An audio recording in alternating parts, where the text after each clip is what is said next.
আজকে যে টপিকটি নিয়ে আলোচনা করব সেটা হচ্ছে সবার পরিচিত কি এসআইপি সিস্টেমেটিক ইনভেস্টমেন্ট প্ল্যান নিয়ে আলোচনা করব। তো আমরা এসআইপির এ টু জেড সম্বন্ধে জানবো। আপনার এসআইপি নিয়ে যত কোশ্চেন আছে সব কোশ্চেন অ্যান্সার আজকে পেয়ে যাবেন। তো প্রথমে আমরা কি জানবো? প্রথমে আমরা জানবো যে এসআইপি কি, তারপর আমরা জানবো এসআইপি কীভাবে কাজ করে, এসআইপির কী কী বেনিফিটস, কেন এসআইপি করা উচিত। তারপর লাস্টে আমরা তিনখানা কোশ্চেন নিয়ে আলোচনা করবো যেটা সবাই জিজ্ঞাসা করে। সব থেকে বড় কোশ্চেন কি জানেন? যে আমি যদি এসআইপি করি কোন ডেটে এসআইপি কাটাবো, আমার প্রত্যেক মাসে কোন ডেট হওয়া উচিত এসআইপির। দ্বিতীয় পয়েন্ট হচ্ছে যে আপনি যদি এসআইপি করেন বা আমরা যদি এসআইপি করি কি মোডে এসআইপি করব, লাইক মান্থলি, কোয়ার্টারলি না daily. And third number points হচ্ছে আমি কতদিনের জন্য এসআইপি করব। তো আবার বলছি, আপনি যদি চান যে এসআইপির মাধ্যমে ইনভেস্টমেন্ট করতে বা প্ল্যানিং করেছেন, আপনি ভিডিওটি লাস্ট পর্যন্ত দেখবেন, আপনি এ টু জেড জানতে পারবেন। এবার প্রথমে আমরা জানবো এসআইপি কি। এসআইপি হচ্ছে সিস্টেমেটিক ইনভেস্টমেন্ট প্ল্যান। এবার কথা হচ্ছে যে এসআইপি একটা কোনো স্কিম না, কিন্তু হ্যাঁ আপনি ভাববেন না যে এটা স্কিম, এটা স্কিম না, ইটস এন রুট।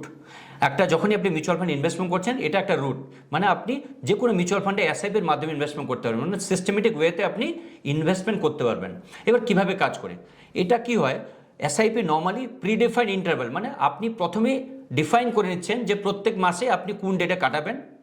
ধরুন মান্থলি মোডে কাটাচ্ছেন, প্রত্যেক মাসে কোন ডেটে কাটাচ্ছেন, প্রত্যেক মাসে কী হচ্ছে ব্যাঙ্ক অ্যাকাউন্ট থেকে মিউচুয়াল ফান্ড অ্যাকাউন্টে কী হচ্ছে ট্রান্সফার হচ্ছে প্রিডিফাইন্ড ইন্টারভ্যালে, মানে স্পেসিফিক ডেটে। ধরুন আপনি বলেছেন যে 5 তারিখ, প্রত্যেক মাসের 5 তারিখে 5,000 টাকা আমার ব্যাঙ্ক অ্যাকাউন্ট থেকে মিউচুয়াল ফান্ডের অ্যাকাউন্টে ট্রান্সফার হবে বা মিউচুয়াল ফান্ডের স্কিমে ট্রান্সফার হবে। আপনি অটোমেটিক এটা প্রি ডিসাইডেড, আপনি আগে ডিসাইড করছেন, আপনি ইনস্ট্রাকশন দিলেন, সেই অনুযায়ী আপনার প্রত্যেক মাসে ব্যাঙ্ক অ্যাকাউন্ট থেকে আপনার কী হয় মিউচুয়াল ফান্ড অ্যাকাউন্টে ট্রান্সফার হয়। তো তার জন্য কী করতে, তার জন্য আমরা একটা ওটিএম ফর্ম ফিল আপ করি, one time mandate form fill up করি বা ন্যাচ ম্যান্ডেট ফর্ম ফিল আপ করি। সেখানে ইনস্ট্রাকশন দিই ব্যাঙ্কে যে প্রত্যেক মাসে যেন আমার ব্যাঙ্ক অ্যাকাউন্ট থেকে এত টাকা ডেবিট হয় অ্যান্ড মিউচুয়াল ফান্ডের কোন স্কিমে এত টাকা ক্রেডিট হয়। ব্যাপারটা বুঝলেন তো? এইভাবে মিউচুয়াল ফান্ড কাজ করে। তো এবার কথা হচ্ছে যে, বা এইভাবে এসআইপি কাজ করে। এবার কথা হচ্ছে যে আমি এসআইপি করবো কেন, এসআইপির কী কী বেনিফিটস। আপনি যদি বলেন আমাকে বলুন, আমি বলবো আমি এসআইপি কেন করি। সব থেকে বড় বেনিফিট হচ্ছে ডিসিপ্লিন। কী বললাম বলুন তো? ডিসিপ্লিন। মানে আপনি যদি চান ডিসিপ্লিন ইনভেস্টর হতে, তো এসআইপির মাধ্যমে আপনি ইনভেস্টমেন্ট করবেন। কারণটা হচ্ছে ডিসিপ্লিন হচ্ছে এমন একটা জিনিস যেখানে আপনি অটোমেটেড ওয়েতে আপনার যে ইনকাম আছে সেটা কিসে কনভার্ট হচ্ছে, সেভিং বা ইনভেস্টমেন্টে কনভার্ট হচ্ছে। মানে আপনি যদি ইনভেস্টমেন্ট বা সেভিংসে ডিসিপ্লিন নিয়ে আসতে চান, SIP is the best way. আমরা সবসময় অনেকের কাছে শুনি যে আমার টাকা বাঁচে না, আমি ইনভেস্টমেন্ট করতে পারি না। অনেকে বলে, কমপ্লেন করে আমার টাকা থাকে না, আমি ইনভেস্টমেন্ট করতে পারি না। বাট আমি একটাই কথা বলবো, আপনি এসআইপির মাধ্যমে ইনভেস্টমেন্ট করুন। ধরুন আপনার স্যালারি ঢুকছে 1 তারিখে, আপনি এসআইপি ডেট 2 তারিখ বা 3 তারিখ দেন। তো 1 তারিখে স্যালারি ঢুকলো, 2 তারিখ বা 3 তারিখ অটোমেটিক আপনার ব্যাঙ্ক অ্যাকাউন্ট থেকে কী হলো, ডেবিট হলো, মিউচুয়াল ফান্ডে টাকা ঢুকে গেলো। তাহলে কী হলো, আপনার যে ইনকাম সেটা সেভিংসে কনভার্ট হলো অটোমেটেড ওয়েতে। তার জন্য আপনাকে কোনো মেহনত করতে হলো না বা কোনো কিছু টেনশন নিতে হলো না, অটোমেটেড ওয়েতে। তাহলে আপনি অটোমেটেড ওয়েতে যদি চান যে আপনি ইনকামকে সেভিংয়ে কনভার্ট করতে, SIP is the best way. ওই জন্যই আমি বলি এসআইপির সব থেকে বড় বেনিফিটস হচ্ছে ডিসিপ্লিন। যদি আপনি চান যে ডিসিপ্লিন ইনভেস্টর হতে, আপনি এসআইপির মাধ্যমে ইনভেস্টমেন্ট করবেন। দ্বিতীয় পয়েন্টস হচ্ছে মিনিমাম ইনভেস্টমেন্ট। মানে আপনি এসআইপি যদি চালু করতে চান, মিউচুয়াল ফান্ড ইনভেস্টমেন্ট করতে চান এসআইপির মাধ্যমে, আপনি 500 টাকা দিয়ে এসআইপি চালু করতে পারেন। কত টাকা দিয়ে? অনলি ₹500। 500 টাকা দিয়ে আপনি এসআইপির মাধ্যমে মিউচুয়াল ফান্ড ইনভেস্টমেন্ট করতে পারছেন। ভাবুন একটা কথা, ইন্ডিয়ান মার্কেটের বেনিফিট উঠাতে পারছেন অনলি ₹500 দিয়ে। 500 টাকা দিয়ে আপনি ইন্ডিয়ান যে মার্কেটের গ্রোথ আছে সেটার বেনিফিট উঠাতে পারছেন থ্রু মিউচুয়াল ফান্ডস।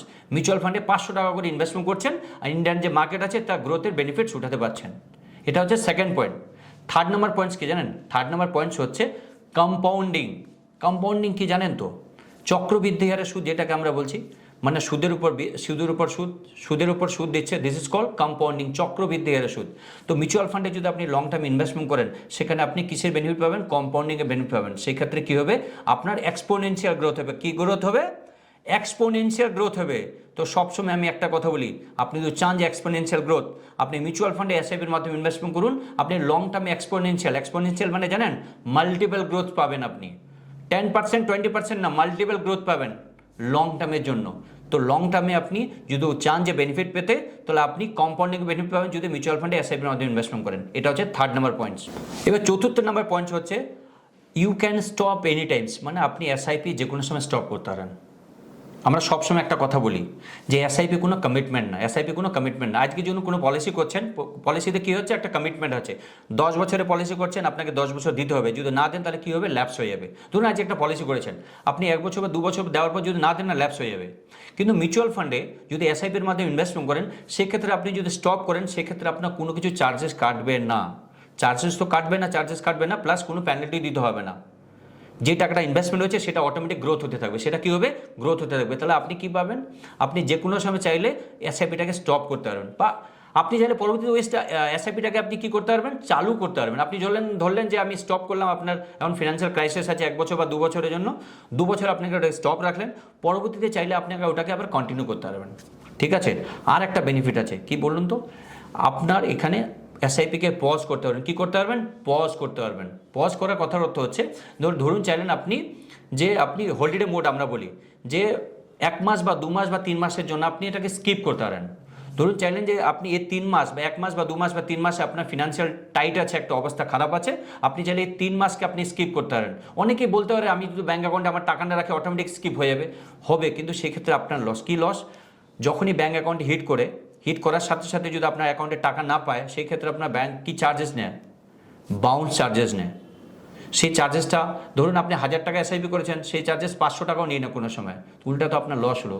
সেই ক্ষেত্রে আপনার কী করা উচিত? যদি আপনার ফিনান্সিয়াল টাইট থাকে, কন্ডিশন খারাপ থাকে, সেই ক্ষেত্রে 1 মাস বা 2 মাস 3 মাস আপনি স্কিপ করতে পারবেন। তার জন্য আপনার রিটার্ন কমিউনিকেট করবেন এএমসির সাথে। সেই এএমসি কী করবে? ওই 1 মাস বা 2 মাস বা 3 মাস আপনার ব্যাংকে প্রেজেন্ট করবে না এসআইপিটাকে। তো সেই ক্ষেত্রে আপনার বাউন্স হবে না, বাউন্সের চার্জেস কাটবে না। তাহলে আপনি এটা একটা বড় বেনিফিট যখন আপনি এসআইপির মধ্যে মিউচুয়াল ফান্ড ইনভেস্টমেন্ট করছেন। ঠিক আছে? তো কত নম্বর পয়েন্ট বললাম? 5 নম্বর পয়েন্ট বললাম। এবার 6 নম্বর পয়েন্টস কি জানেন? 6 নম্বর পয়েন্টস হচ্ছে রুপি কস্ট অ্যাভারেজিং। এবার রুপি কস্ট অ্যাভারেজিংটা কি? প্রথমে আগে জানা উচিত যে রুপি কস্ট অ্যাভারেজিং কি। রুপি কস্ট অ্যাভারেজিং হচ্ছে যে আপনি যখন মিউচুয়াল ফান্ড ইনভেস্টমেন্ট করছেন, তো মার্কেট কী হচ্ছে? ফ্লাকচুয়েট করছে, up and down, up and down, up and down, এইভাবে হয়। মার্কেট তো কন্টিনিউয়াসলি আপ যায় না, বা ডাউন নিচে যায় না, আপ অ্যান্ড ডাউন এইভাবে হয়। তো যখনই আপনি মিউচুয়াল ফান্ড ইনভেস্টমেন্ট করছেন, তার মানে প্রত্যেক মাসে ইনভেস্টমেন্ট করছেন। যখনই কোনো মাসে ইনভেস্টমেন্ট করছে, দেখছেন মার্কেট ডাউন আছে, তাহলে কী হলো? ইউনিট প্রাইস কমলো। তাহলে ইউনিট প্রাইস কমলে কী হলো? ইউনিটের প্রাইস যদি কমলে তাহলে বেশি ইউনিট পাচ্ছেন। কোনো মাসে আপনার ইউনিট প্রাইস বাড়লো, তার মানে কী হচ্ছে? কম ইউনিট পাচ্ছেন। তো যখন মার্কেট পড়লো, তখন আপনি কি পাচ্ছেন? বেশি ইউনিট পাচ্ছেন। মিউচুয়াল ফান্ডে কী হয়? আপনি কি পারচেস করেন? মিউচুয়াল ফান্ডে ইউনিট পারচেস করছেন। তো ইউনিট কিসের? ইউনিটে তো প্রাইস থাকে। তো ইউনিটের যদি প্রাইস কমে, আর তার সেই ক্ষেত্রে আপনি যদি যখন পারচেস করেন, তখন কী হলো? বেশি ইউনিট পাবেন। ইউনিট প্রাইস বাড়লো, সেই ক্ষেত্রে যখন পারচেস করবেন তখন কী হলো? তখন আপনার কম ইউনিট পাচ্ছেন। তাহলে আপনার এটা কী হয়? অ্যাভারেজ আউট হয়। তো আমরা সবসময় বলি মিউচুয়াল ফান্ডে যখন আপনি ইনভেস্টমেন্ট করছেন, সব থেকে বড় বেনিফিট হচ্ছে রুপি কস্ট অ্যাভারেজিং। মানে আপনার অ্যাভারেজ হচ্ছে, মার্কেটের অ্যাভারেজ হচ্ছে, মানে কি হচ্ছে? লোয়ার অ্যাভারেজ হচ্ছে।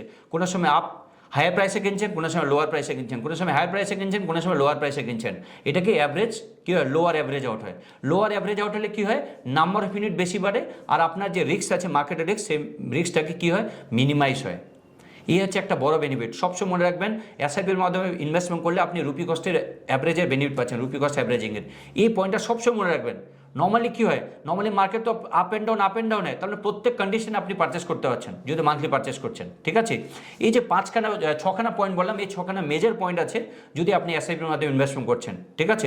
এই 6খানা পয়েন্ট সবসময় মনে রাখবেন যখন আপনি মিউচুয়াল ফান্ডে এসআইপির মাধ্যমে ইনভেস্টমেন্ট করছেন। এটা হচ্ছে বেনিফিট। এবার কথা বলবো যে 3খানা কোশ্চেন নিয়ে। কি 3খানা কোশ্চেন বলেছিলাম? প্রথম কোশ্চেন বলেছিলাম যে যখন আমি এসআইপির মধ্যে ইনভেস্টমেন্ট করছি, কোন ডেট চুজ করব, কোন ডেটে আমরা ইনভেস্টমেন্ট করব? 1 তারিখে, 2 তারিখে, মাসের প্রথমে, বা মাসের মিডলে, বা মাসের লাস্টে? অনেকেই বলে কোন ডেটে আমার বেশি রিটার্ন পাবো। দেন একটা কথা বলি, আমি একটা রিপোর্ট শেয়ার করছি। হোয়াইট ওক মিউচুয়াল ফান্ড রিপোর্টটা করেছিল, লাস্ট 10 ইয়ার্সের রিপোর্ট দিয়েছে, লাস্ট 10 ইয়ার্সের এসআইপি রিপোর্ট দিয়েছে। আমি স্ক্রিনে দিয়ে দিচ্ছি। এই স্ক্রিনে আপনি দেখতে পাবেন 1 থেকে 28 তারিখ পর্যন্ত আপনি দেখতে পাবেন স্পেসিফিক যে কোনো ডেট নিয়ে দেখেন, স্পেসিফিক কোনো ডিফারেন্সিয়েট নেই। 1 থেকে 28, মানে 1 তারিখ থেকে 28 তারিখে যে কোনো ডেটে দেখবেন কোনো স্পেসিফিক ডিফারেন্সিয়েট নেই। আপনি 1 তারিখও করতে পারবেন, 2 তারিখও করতে পারবেন, 10 তারিখ করতে পারবেন। তাহলে কখন করা উচিত? আমি একটাই কথা বলবো, যখনই আপনার স্যালারি ক্রেডিট হচ্ছে অ্যাকাউন্টে, বা আপনার ব্যাঙ্ক অ্যাকাউন্টে টাকা ঢুকছে, তারপর দিনে আপনার এসআইপি করা উচিত। কেন? ডিসিপ্লিনও মেনটেন থাকবে আর খরচা হবে না। তার মানে এটা না যে আপনি 10 তারিখে করলে বেশি রিটার্ন পাবেন, বা মাসের শেষে করলে বেশি রিটার্ন পাবেন, বা মাসের প্রথমে করলে বেশি রিটার্ন পাবেন।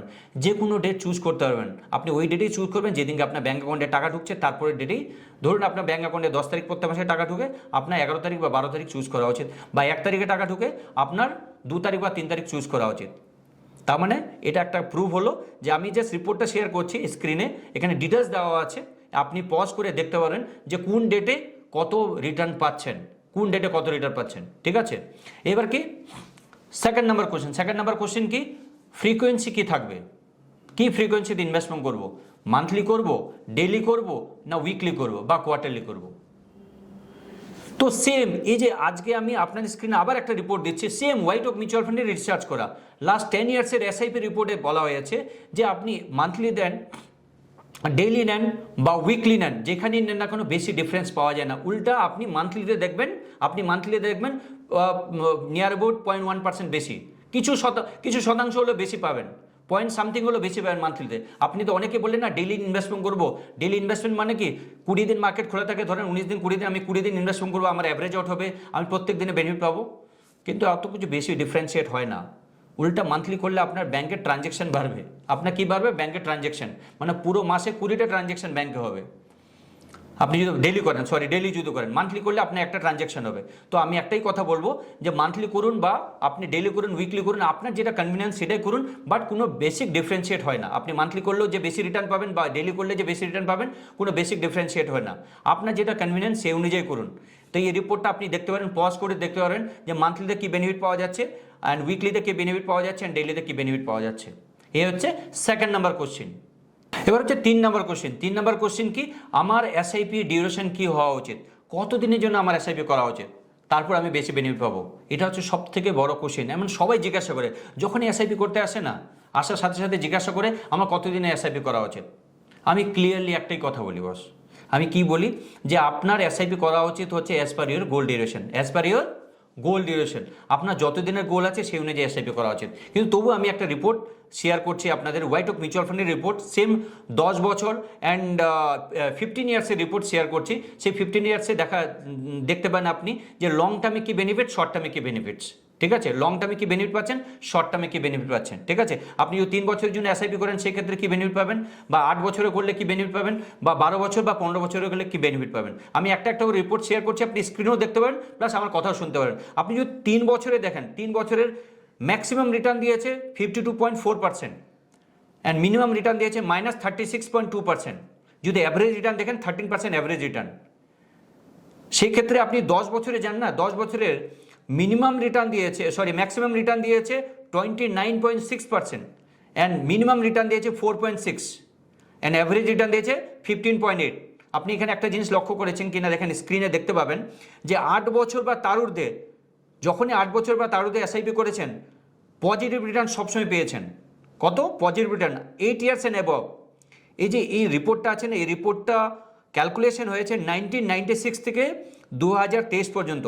সেপ্টেম্বর 1996 থেকে জানুয়ারি 2023-এর রিপোর্ট বলছি। সেই রিপোর্টে বলা হয়েছে 8 বছর বা তার ঊর্ধ্বে যখন কেউ ইনভেস্টমেন্ট করেছে সবসময় কী পেয়েছে, পজিটিভ রিটার্ন পেয়েছে। পজিটিভ রিটার্ন দেখুন স্ক্রিনে দেখতে পাবেন, 8 ইয়ার্সে 100% রিটার্ন লেখানে, percentage times positive return 100%, 8 years and above. আপনি দেখতে পাচ্ছেন তো 8 ইয়ার্স অ্যান্ড অ্যাবভ। তার মানে বুঝুন যে আপনি যদি 8 বছর বা তার ঊর্ধ্বে রিটার্ন করেন, কোনোদিন আপনি লসের সম্মুখীন হবেন না যদি এসআইপির মধ্যে ইনভেস্টমেন্ট করেন। বুঝে গেলেন তো কতদিনের জন্য এসআইপি করা উচিত? সবসময় এই কোশ্চেনটা বারবার সবাই বলে। হয় আপনি গোল প্ল্যানিং নিয়ে করুন, আদারওয়াইজ আপনি যদি কোনো গোলই নেই আপনার, এমনি এসআইপি করছেন। অনেকে আছেন আমার কোনো গোল নেই, আমি এসআইপি করতে যাচ্ছি। এসআইপি করতে হয়, করছি, সবাই করেছে আমিও করছি, বা আবার বন্ধু করেছে আমিও করবো তার জন্য।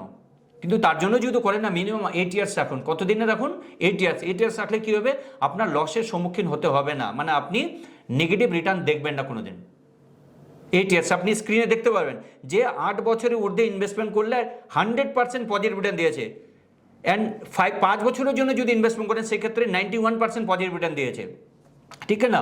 তো এবার চিন্তা করুন, এখানে প্রত্যেকটা লেখা আছে যে মোর দেন 8% রিটার্ন কত পার্সেন্টেজ আছে, মোর দেন 10% রিটার্ন কত পার্সেন্টেজ আছে, মোর দেন 12% রিটার্ন কত পার্সেন্টেজ আছে, প্রত্যেকটা দেওয়া আছে। তাহলে একটাই কথা আমি বলবো, longer the investment horizon, higher is the probability of receive decent return. যত লং টার্মের জন্য করবেন তত ভালো ডিসেন্ট রিটার্ন পাবেন।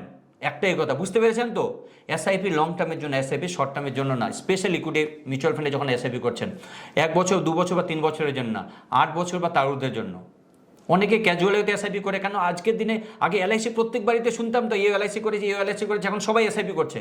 কিন্তু এসআইপি করার 1 বছর বা 2 বছর পর ভেঙেও দিচ্ছে, ব্রেক করে দিচ্ছে, বন্ধ করে দিচ্ছে, স্টপ করে দিচ্ছে, বের করে নিচ্ছে। কেন? অনেক কল্পনা নিয়ে, অনেক আশা নিয়ে এসআইপি করতে আসে সবাই, ভাবে রাতারাতি বড়লোক হবো, কিন্তু সেটা সম্ভব না। রাতারাতি বড়লোক হওয়া যায় না। অ্যাকচুয়াল ইনভেস্টমেন্ট করলে রাতারাতি বড়লোক হওয়া যায় না। বড়লোক হতে গেলে কী করতে হবে? টাইম দিতে হবে বস। আপনি আজকে একটা গাছ রোপণ করবেন, আপনি বলবেন যে রাতারাতি আমাকে ফল দেবে না, গাছকেও টাইম দিতে হবে ফল দিতে। কোনো গাছকে 2 বছর, 3 বছর, 4 বছর, 5 বছর বা 7 বছরের ঊর্ধ্বে টাইম দিতে হবে, তবেই ভালো ফল পাবেন, আদারওয়াইজ ভালো ফল পাবেন না। তার জন্য আপনাকে অনেক মেহনত করতে হবে।